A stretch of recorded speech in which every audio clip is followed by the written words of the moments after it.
Well, hello. This is Rosa RCG Creations. How you doing? We're bringing to you today something good. Gluten-free cookies. Yeah, never had them.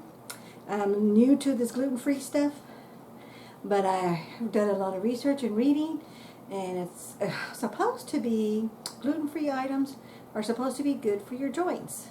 So since hubby and I, our joints are really hurt, but we're both overweight. That's a lot got to do with it. We're on a weight program.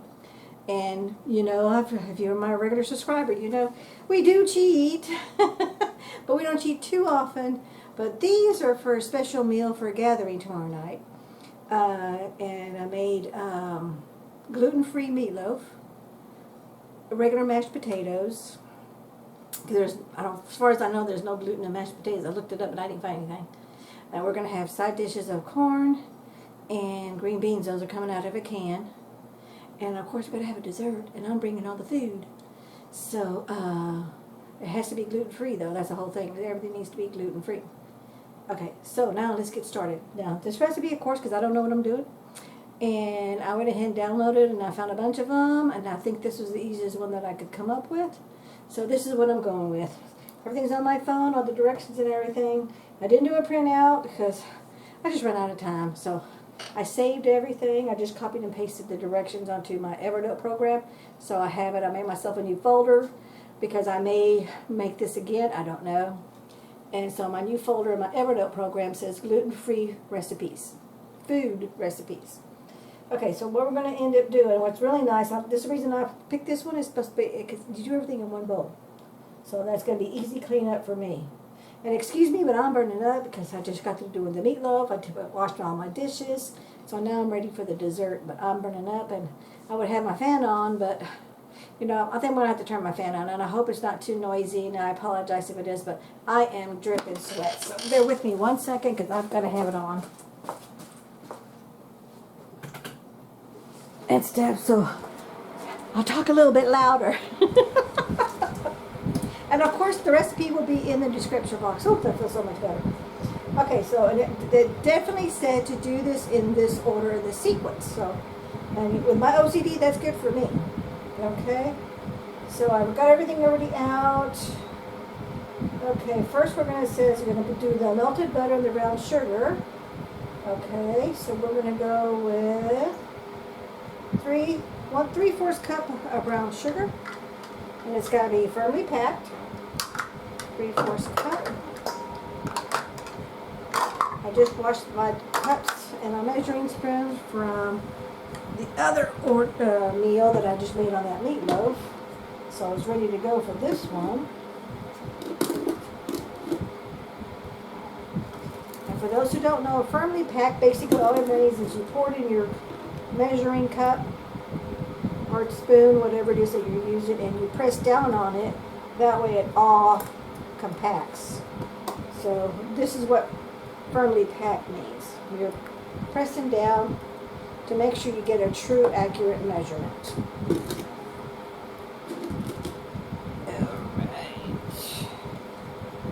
Alright. If I'm off a little bit, that's okay.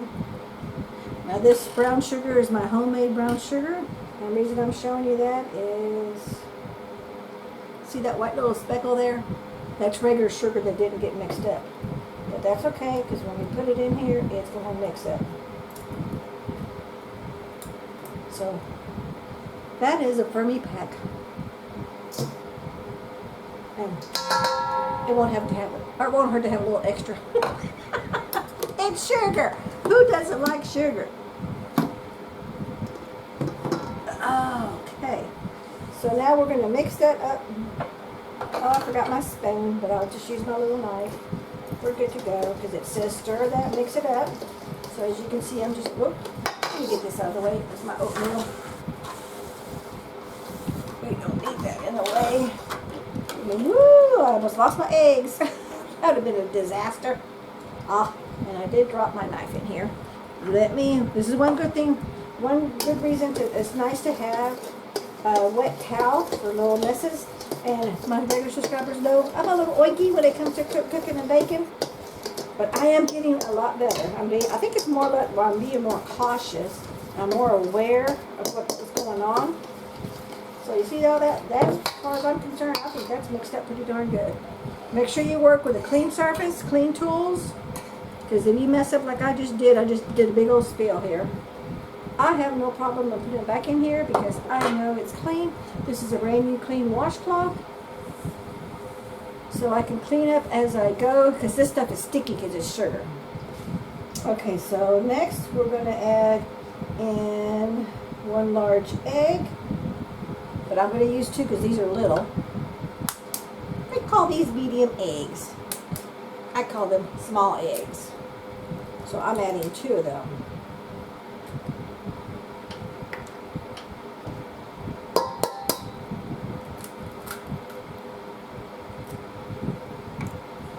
And I'll wipe my hands.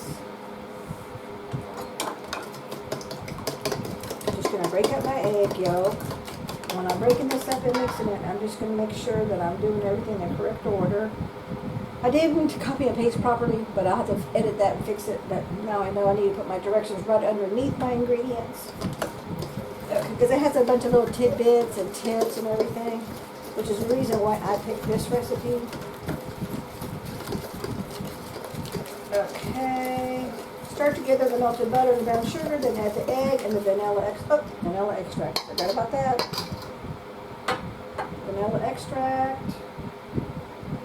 Okay, so I need 1 teaspoon of vanilla extract, and this is my homemade vanilla extract.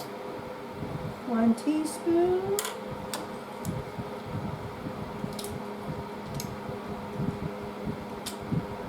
That's a tablespoon. That's a half a teaspoon. Oh, my oven's ready. Yay! Okay. Sure enough, it's the last one I looked for. 1 teaspoon.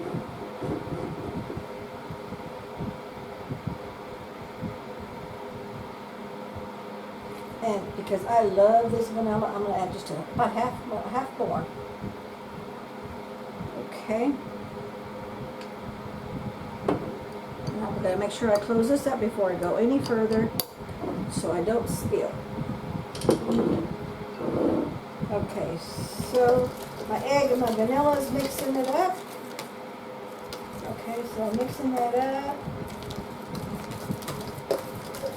Then, okay, it's going to get nice and thick, which it is getting nice and thick. Oh, and it says it looks like a caramel sauce. So look at that. It does look like caramel sauce, doesn't it?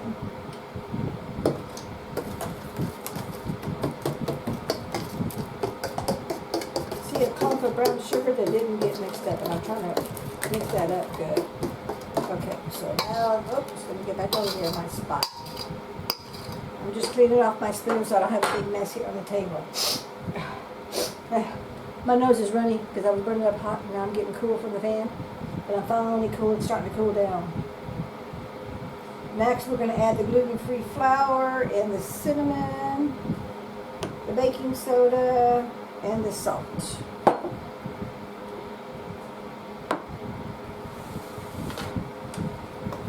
And I went ahead and just went to the store and I bought some gluten-free flour. And I'm storing my flour because the packaging said it's recommended to keep in the fridge or the freezer, so that's why I'm going to pack it. That's why I store it. Okay, we need 1.5 cups of flour. I'm going to move this over just a little bit so I have room so I can see my recipe. 1.5, there's 1 cup, and there's a half a cup. Okay, so 1.5 cups of flour. Oh, let me get my little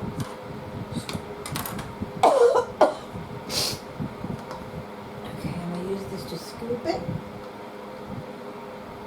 And now, one thing I noticed about this flour is it's a little on the moist side.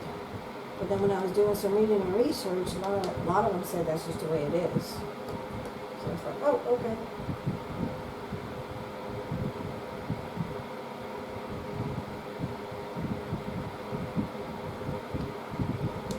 So that's 1.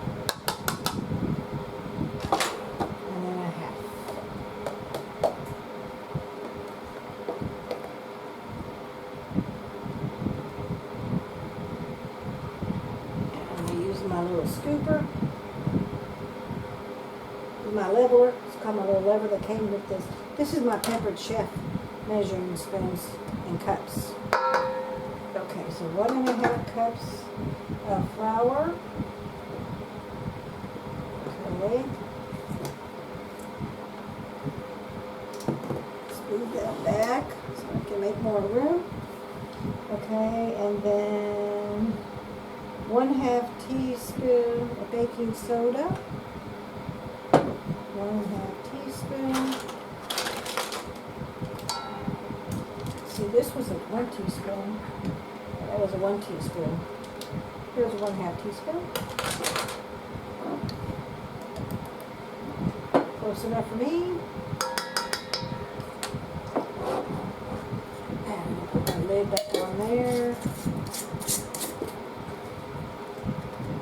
I like to keep my lid tight really close as I'm going along. Okay, 1 teaspoon. Oh, my nose is itchy. 1 teaspoon of cinnamon. Okay, now I'm going to wipe this down because I had that vanilla in there. Then I'm going to get my little clean, trusty towel, dry it off so it doesn't, nothing sticks to it. Cinnamon.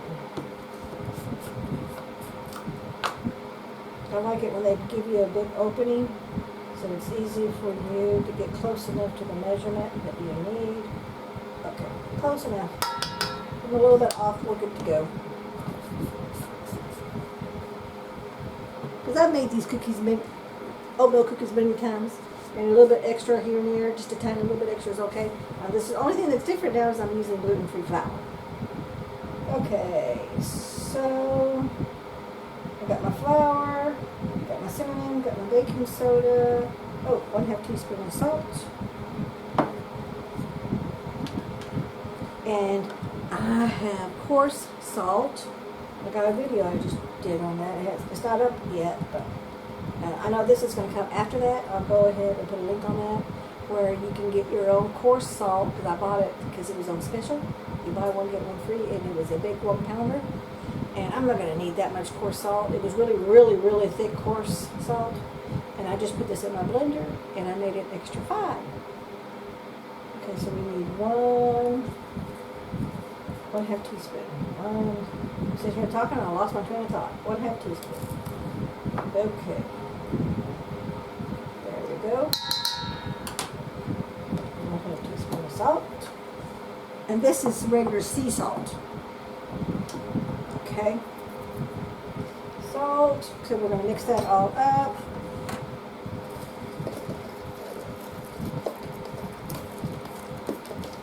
Oh, it's coming together pretty good. Pretty good. So let's mix that. Make sure that that's mixed up well.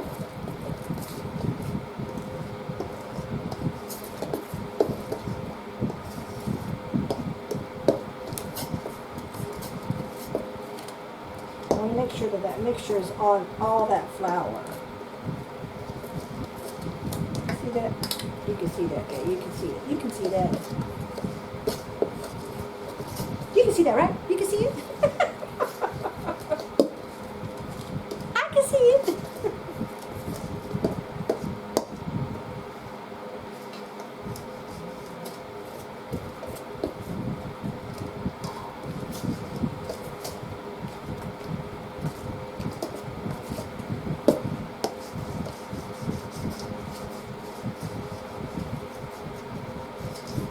Okay, so that's pretty much incorporated the whole thing.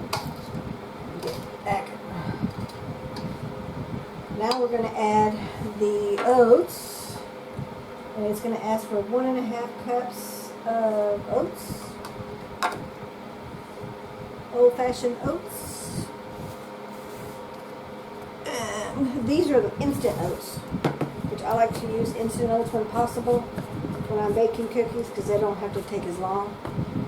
The only difference between instant oat and regular oats, the regular rolled oats, is the regular rolled oats are bigger, and they do something to it in the chemical processing, and then the instant oats are thinner, so that's why it takes half the time to make oatmeal cereal in there. But that's really the only difference. between the two. Okay, so 1.5 cups of oats.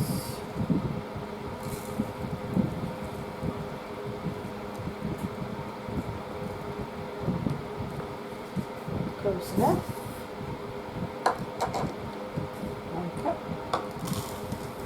And I have this container just because I have it.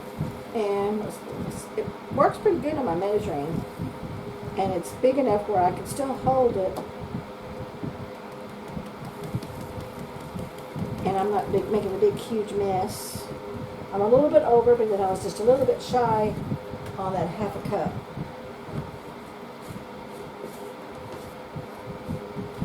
And this is some kind of container. I forget what it's at the grocery store. It was only $2, so that's why I went ahead and bought it. I almost lost my notes on what all I'm cooking to take tomorrow. Okay, so let's put all this together over here because that's all dirty.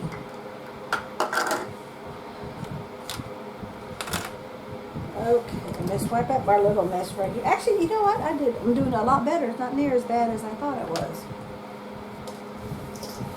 And then we're going to just mix all this together.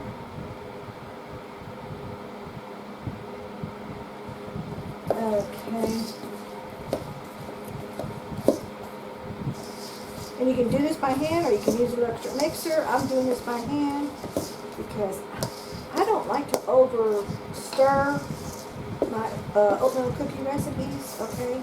That's just from years of doing this. I find, for me, and again, do your own research, do what you think is best for you. And, but you can do it. It says you can do it in an electric mixer or you can do it by hand. And it does say do it with a wooden spoon, but this is a metal knife. I'm good to go. Yes, I'm being lazy because I don't want to get up and go get another spoon. But for me, I have more control with the knife. And I don't have to worry about dipping it in there with the spoon. So let's clean up. Oh, look at that. See how it turned out pretty good? It all mixed up pretty well. Okay. And you, again, like I said, you don't want to over mix it, but you do want to make sure that scrape all the way to the bottom and make sure that everything is mixed up. There's no empty pieces or anything there. Got a little piece of food there. Okay, and then let's see here. At this point, the dough should feel smooth and thick. Remember to get down to the bottom of the bowl, which I just told you that. Sometimes flour likes to hang out there. You want to mix everything into the dough. Once the dough is thick, stir in the oats and chocolate chips or raisins, which I just did that. And I'm going to be making regular just plain Jane oatmeal cookies. Then I'm going to add some chocolate chips to part of it. And then on the very last batch is going to be a few pecans in case anybody's allergic. I'm going to do the pecans last, so there's no cross-contamination there. So let's go get our cookie sheet. Let's move some of this stuff out of the way. These are all clean. And let's move them over here. I already got my cookie sheet ready. I put some parchment paper on it. Again, I'm one of these people that the less cleanup, the better for me.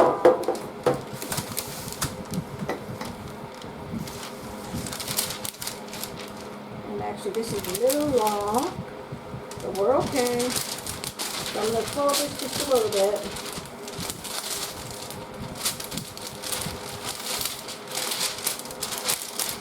It's going to fly away because it's a little van, but we're good to go. It'll come back. Now I've got my little cookie scooper.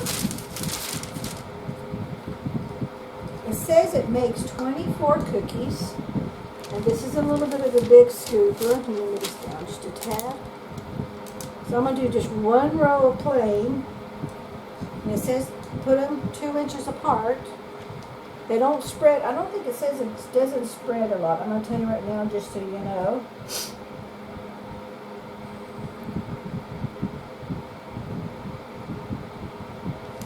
That fell out just from gravity. Yeah, space them about 2 inches apart. They will puff up as they bake, but they won't spread very much. Okay, so does it say Use a cookie scoop for this step. The scoop makes cookies all the same size when cookies are the same size. Okay, so it's going to puff up a little bit. Okay. So we're going to get a row of 3. And then let's do 4. 6 times 4 is 24. That way there's going to be 4 of each kind. 2 inches apart. Okay. Now let's do the chocolate chips. And I buy my chips in bulk from Azure Standard. And these are just plain, I think these are the malted. There's like dark chocolate chips, malted chocolate chips, caramel chocolate chips. I'm only going to pour it aside because I'm only going to mix a few of them. Because I'm only going to make 4 cookies.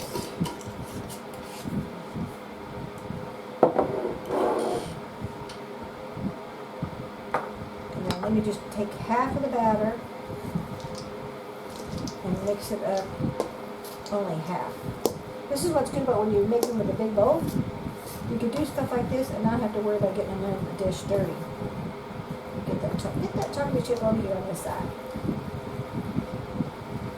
And then that part will be, let's get a little bit more of this batter to make it even. That'll be the pecan side.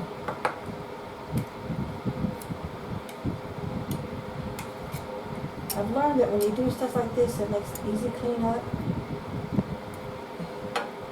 And saving the nut item for very last.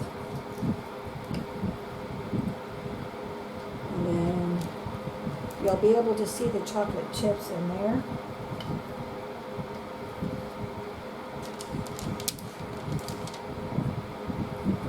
I'm not going to worry about spacing them so you can tell. You'll be able to see the chocolate chip. Typically what I do is I'll put like the nut on the very top and 2 chocolate chips on the very top. 1, 2, 3, 4. This is actually going to make 5. We're okay with that.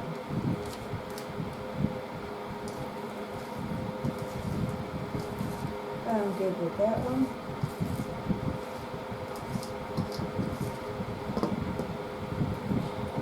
I'm going to use all of this. Comes in here.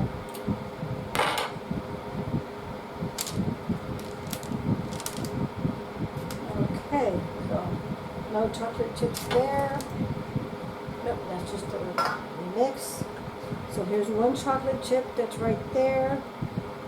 I'm just going to put that on the top. There's 1 right there. There's 1 right there. 1, 2, 3, 4. I think there's another one right here. See that? That way I'll know when I'm taking them out which ones are chocolate chip, because I'm going to separate those, because somebody may not like chocolate chip. Or somebody may be allergic to chocolate chip, I don't know. Okay, and then this one, I'm going to flatten these just a little bit. Flatten these just a little. Because it said it won't spread, but they will puff up. Okay, so that's going to be a small one, but that's all right. Oops, turn it this way. Now we're going to add our nuts. I'm not going to put all of these nuts in there because I don't think we need that many. I chopped a little bit more than usual. That's okay. Now I'm going to get now I'm just going to mix this up.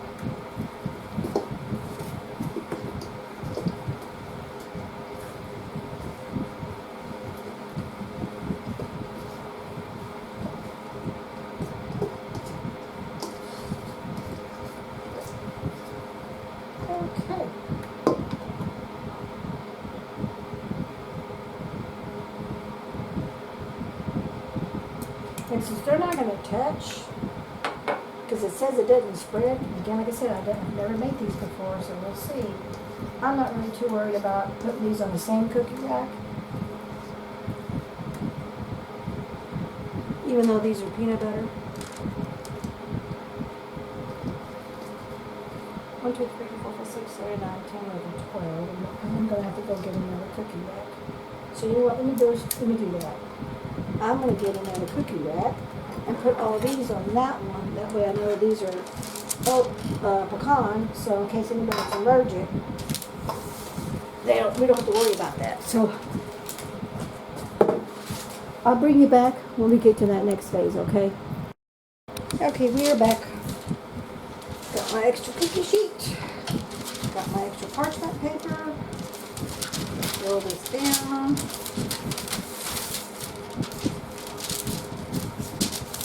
Oh, good. I did a pretty good measuring. Yay! Okay, good. So now let's fill this one up.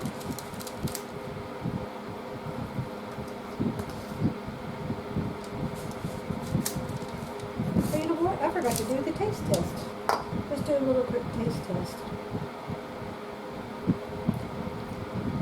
Tastes like oatmeal. Tastes like oatmeal cookie recipe. I didn't taste the difference in the gluten. The gluten-free flour.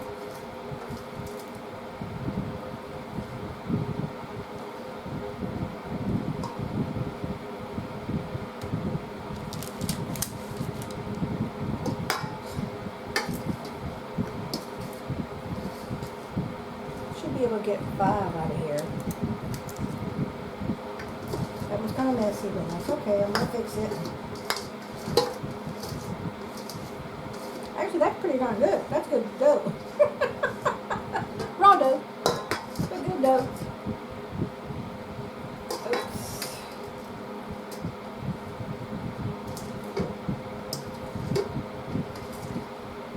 Okay. I'm right-handed, so I gotta move this over. Let's put all that in here. Just make one big nice little even scoop.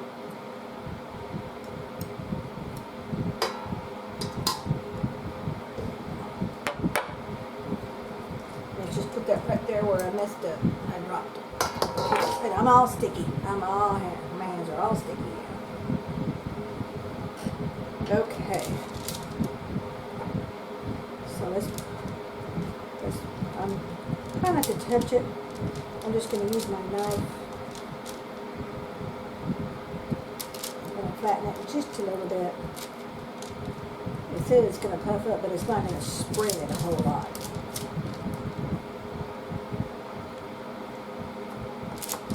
So we got 1, 2, 3. We got 5 pecan oatmeal cookies. And then we got 4 or 5 of all the other ones. So not too shabby. There we go. So we'll bring you back when it's time for the taste test, which is my favorite part. Alrighty, we're back. The cookies are done. You know how it said it would spread? Oh, that's not.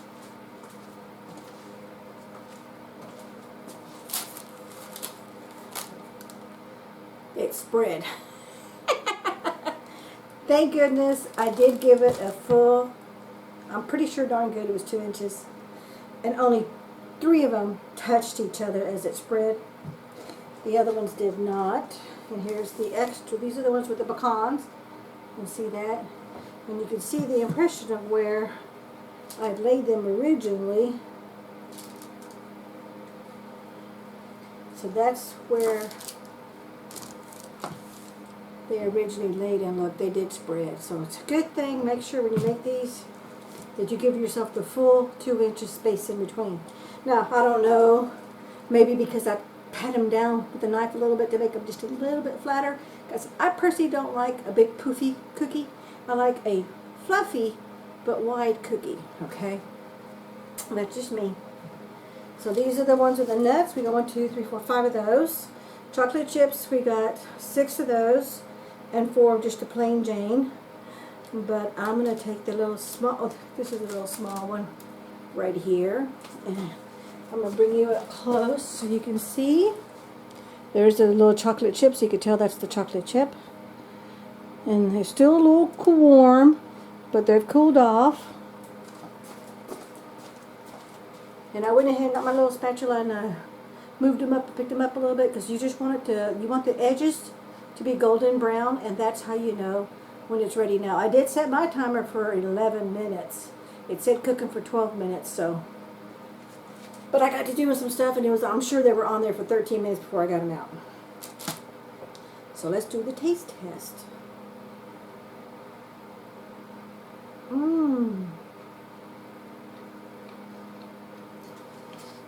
From my experience, because I'm new to gluten-free cooking, baking, you can taste it's off a little bit from my traditional old Betty Crocker oatmeal cookies, which is what I always make. It's still sweet. It's not near as sweet, but I would not turn down a cookie. And I am not a chocolate chip girl. Hubby loves chocolate chips, but I do not.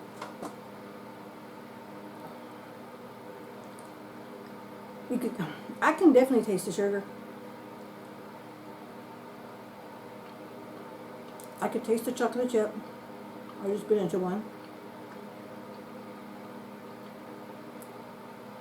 I would definitely be making this again, and I will just from now on make this recipe instead of my regular Betty Crocker oatmeal recipe, for the simple fact it's gluten flour instead of all-purpose flour, because as we're aging, the less joint pain that hubby and I get, the better it is for us. So we're going to cheat. Again, like I said, we're going to cheat because we do cheat, but I don't have to cheat as bad. And then if this is going to be helping us with our joint pain as we're aging, it's just a win-win situation because we still get our cookie. And it's a good cookie. I definitely give this 2 thumbs up because it's, number 1, gluten-free. Better for my joints. Number 2, it does have a little, it only asks for brown sugar. It didn't ask for white sugar, and my Betty Crocker oatmeal cookies ask for white and brown sugar. So it's less sweetener, so it's less calories. But this is a definite win-win. Thank you so much for watching. We'll catch you in the next video. Bye-bye. Oh, let me do my cookie snapshot.